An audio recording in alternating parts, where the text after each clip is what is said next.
Imagine potential clients hitting a dead end on your website and then calling your competitor instead. 404 errors don't just break links, they break trust, rankings, and revenue. Let's fix that.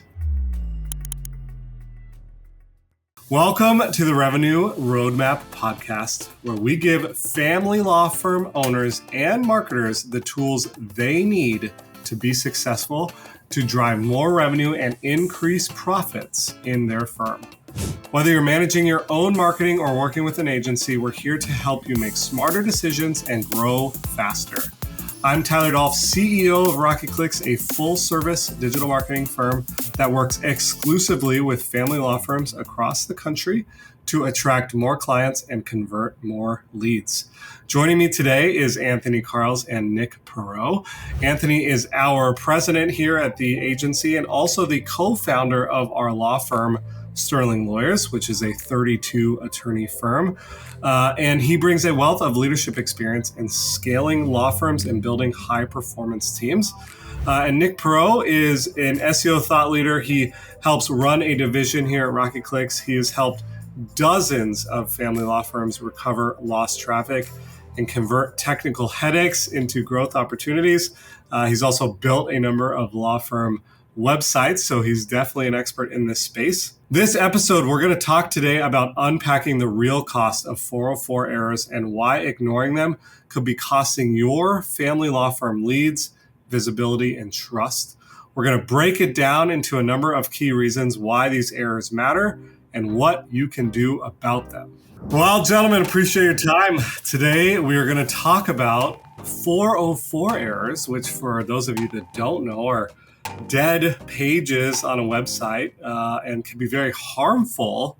And having experts like you in the room are going to help our listeners and law firm owners have better websites, have more authoritative websites, get more leads. So Nick, I want to start with you on helping us understand, on a deep level, what is a 404 page? Why is it not good for your website or for rankings? Well, the way I think about 404 errors in particular, that is a page that once existed and it no longer exists. RIP. Yeah, there it is. And if that's coming in from Google search or Bing search or somewhere like that, somewhere someone is searching for your site, they're going to be expecting to see something. They're going to find nothing. So they heard they heard from a user experience. They heard from a search ranking perspective. And is this done intentionally? Like, do web developers create these four pages, or like how does one encounter it? Well, yeah, big site changes tend to create a lot of 404s, and whether or not that dev has actually thought of your SEO in that process, that creates loads of problems. And yeah, really, I mean, they just sort of a natural process of a website's aging. Like the longer your website's out and around, the more likely it is you'll have errors pop up. It's from my point of view, the most important thing to do is something about it. These are errors that are within your control, and it is critical that you actually own those errors. And are these from like a URL change? So like I created a page and then I deleted the page, or I changed the URL, and that's how it happens. Yeah, that's the most common. Yeah, and you can sometimes get them with how you're interlinking your site and you put the wrong URL in the link. So it's supposed to be, whatever attorney Jeff Hughes, but the page is actually, that's what the link would be. And instead it's the actual page is attorney Jeffrey Hughes. Now we have a 404 error on the attorney Jeff Hughes page because that's not the real link. Whoever created the page made an error. Now Google's crawled it. It's trying to index it. You're getting reports from Search Console. That's you bring up probably the best point. It's like sometimes the mistakes happen on a page, and you accidentally create a 404 error. You really own those. So we're thinking about it from a Google perspective, right? Google has these little bots that crawl the entire web. They come to your website and they look at every single URL, which should be a page. And then when they encounter a page that is broken or has nothing on it, that's when the 404 happens. Is that correct? Well, it triggers a 404 error. That is correct. But really, Google's looking for that page in that case, and they're in finding nothing, your site's value is going down algorithmically. So Google's looking at that, and the math, they're looking at all the math that makes your site rank above your competitors ranking number one, and they just devalue you effectively. Have enough 404 errors and your site will be viewed as low quality, and you will have trouble ranking for anything that you want to rank for. How about that? Like from an importance standpoint, it couldn't be more important. It sounds like. So as it relates to like in a law firm, Tony, I have an attorney. That attorney, we let go or left. So we want to get rid of their profile on our website. We can't just delete that page. Nope, and we've seen that. And then you can remove the page, but you need to actually set up a correct 301 so that the 404 isn't created. Too many numbers. What does that mean? Maybe it will no longer be in your site's menu or on your attorney all team page, but it's still in the index. Like it's still indexed previously, so people searching will still find it. They will still click on it, and then they'll go to your dead page on your site. Google will still have that, so the bots will still be trying to crawl it. And all the things Nick talked about will be true. So, like as team members transition out, it's important to do it the right way so that you're setting your site up for the biggest possible success. Just because you delete it on your site doesn't mean that Google's taking it out of their digital library, and so that people can still find it and thus hurt the website authority.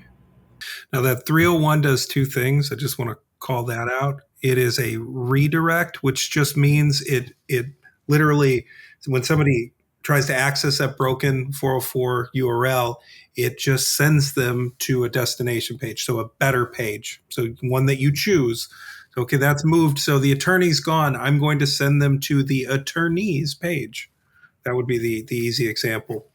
It also sends a message to the search engine that says permanently moved. That's literally, that 301 literally means permanently moved. We've permanently moved the content from this page to another page. So that's the effective way to handle a 404. Yeah, the way I think about it is I think we've all landed on these or encountered these 404 pages in our day-to-day browsing of the internet. And it sounds like what happens with the 301 is that instead of landing on that broken page, I'm redirected to the right page, and that's all done on the back end of the site and the dev environment. Is that correct? I think I'm figuring this web dev stuff out. There you go. So we all know the impression that a 404 page gives us, right? It's like, well, that's wrong. And now, personally, I'm not sure if I trust what's happening or where I should go. How is this being affected in real life for clients in a family law environment? I mean, if there's like anybody going through, especially on the family law side, a divorce or paternity action, like they're like reliving that as they're searching for how to resolve the fact that something's broken in their life. So what you don't want to do is interrupt. Like you want to engage with them through that path on your website, and then obviously on a phone call and so on and so forth through the process. Putting in these broken things, like you're really disrupting like where they are in their path towards solution. So it's going to break trust. It's going to lower conversion rates. It's going to make your site perform worse, and it's going to create bad impressions. All right, so I'm listening to you guys, and I'm freaking out about our own website. How do I find if I have 404s on my website or not? Well, you want to you or your SEO should be running regular crawls to identify 404s, and they should be fixed as a matter of priority immediately. So you should not be left with a list that is just the same every week. Like that number should be 0 or trending towards 0, and the crawl should be regular. Yeah. So you can do that. Yeah, you can do a crawl using, I think typically we use Screaming Frog to crawl the internal. You can also like look at Google Search Console and look at their error reports, because then they're going to tell that Google's going to tell you like, hey, we tried to access this page, doesn't look like it exists anymore. Can you fix it? You'll oftentimes see client sites come over and that's just not looked at. It's like the easiest thing to resolve. It's not super sexy work. There's no like fancy pants work with it. This is, with a lot of our episodes recently, we've been talking about like, this is just blocking and tackling. These are just like the basic things to do. And when you do the basic things right, and most of the other sites on the internet aren't, you win. And the way I like to think about 404 errors is about it's your website's a house, and you're going to have company over. That company's going to be Google. That company's going to be your best friend, and they're going to bring their new girlfriend. You gotta do the dishes. This is doing the dishes. You're not going to bring people over to your house and have a messy house. You've got to straighten up. You got to vacuum. You got to do the dishes. So just doing the dishes.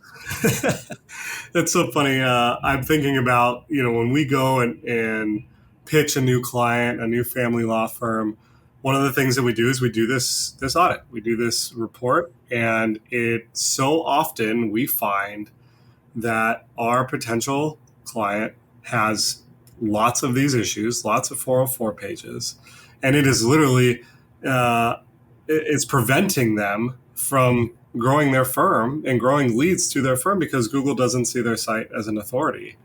So this is kind of like low-hanging fruit 101, right, Nick? Where if you can solve this, the tangible benefits to your firm are great.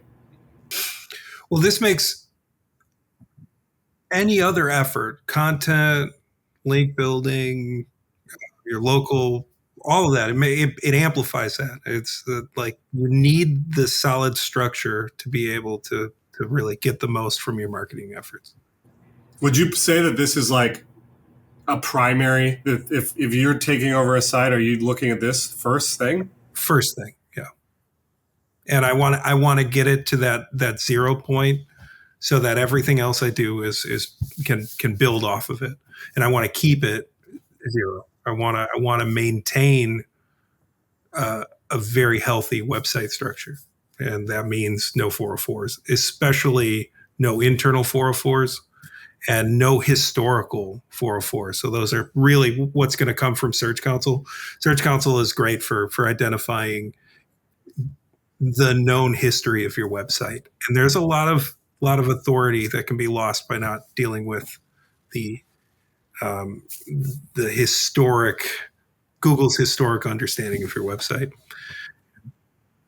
Yeah. So it sounds like if I'm starting a law firm and I'm building a brand new website today, I'm in a good place. I'm going to make sure every page has a purpose and make sure that there's a home for each page. But if I'm an existing law firm and I haven't been maybe as judicious as I needed to be, this is a foundational place to start. And so the easiest way to do that is to contact maybe your marketing company or your web service provider or us to be able to do an audit like this to find these 404s and get them fixed.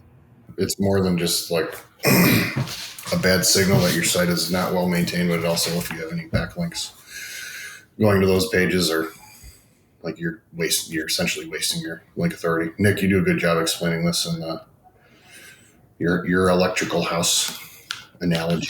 So guys, we've talked about the fact that these 404s are not good, right? But how are they affecting our visibility in search? How are they affecting our backlink strategy. Nick, give us some perspective on like how this is an overarching issue. One of the biggest missed opportunities with 404 errors, with these historical 404 errors, is that they dilute your backlink equity oftentimes. So a lot of errors that come into the site will be, well, you had a page that was ranking for a long time and people naturally, organically linked to that page. It's just an example from their own site, from another site. Well, it moved at some point and there's no redirect. So now you've got potential authority coming into the site and it's going nowhere. It errors. Well, that is no longer counting positively towards your authority. And the way we think about authority is and just to give a sense of this, those backlinks are power from the power company. They come into your website and you gotta hook up the rooms in your house. And in this case, you can put outlets in the living room, the kitchen, the bathroom, the whole thing. The power comes in from the power company and it's got to be distributed across your website so that each room is powered up and can rank. If those backlinks are coming in and they're airing out, that power goes nowhere. Never get into the house. Never gets into the house. So by handling those 404 errors with 301 redirects, pointing that power to the right place, you're effectively powering up your house. Oh, love the power analogy. And so why is that important? That will help with your rankings, which will help you drive leads and get more consultations. So this ultimately leads back to how does this help you grow your site? This isn't, a lot of what we talk about is there's a lot of best practices. A lot of best practices don't actually translate to revenue necessarily. It's just best practice for best practice sake. This isn't one of those. This is you should do this because this will translate to revenue. And it's really important. It certainly sounds like it. If I have a website and I don't know what my 404 kind of account is and I'm not doing anything about it, I'm not growing as fast as I could. Active, regular audits. That's it. Little maintenance, blocking and tackling. We've been talking about it a lot. Gentlemen, I really appreciate the time today and look forward to continuing this series on our deep dive into SEO for family law firms. If you found the 5 ways 404 errors are silently killing your family law firm's website valuable, then you will love our next episode on internal redirects, the hidden pathing issues that mess with your SEO and slow down your site. Go ahead and click here to listen now.